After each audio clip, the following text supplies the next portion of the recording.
Restui Fuji dan Thorik Halilintar pacaran, Ibunda Fuji beri dukungan. Fuji dan Thorik Halilintar belakangan tengah menjadi sorotan publik lantaran dianggap cocok sebagai pasangan. Keduanya bahkan sempat menghabiskan waktu bersama dan sekarang sering berkomunikasi lewat pesan singkat atau video call. Melihat kedekatan putrinya dengan Thorik, Dewi sebagai seorang ibu mengaku hanya bisa mendukung. Ia pun menilai Thorik sebagai sosok yang baik kepada putri sematawayangnya itu. Meski belum terlalu dekat, Dewi menyebut kakak-kakak Fuji, Fadli dan Franz juga menerima sosok Thorik. Halo Pak, udah nyampe di mana nih? Ya gimana Mas? Selamat, alhamdulillah kita udah sampai di Villa Ayana. Villa Ayana. Ya. Lagi nunggu. Halo Nunggu Cak. mobil ya. Kak Aurel. Udah mancing. Mbak Yanti.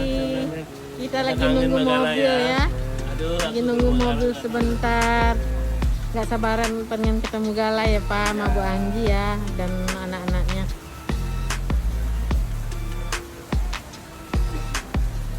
Kan juga lah Mama.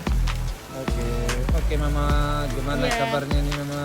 Sehat Mama? Iya sehat, gak sabaran. pengen Semangat ketemu Mama? Gala. Semangat dong. Oke. Mau ketemu cucunya. Are you happy, Mama? Iya. Oke.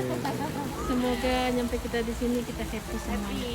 Amin. Ketemu sama Ai sama Fuji. Oke, amin. Udah gimana? Wah happy banget, udah kangen Oke. banget. Jangan lupa subscribe, share, komen, dan like ya!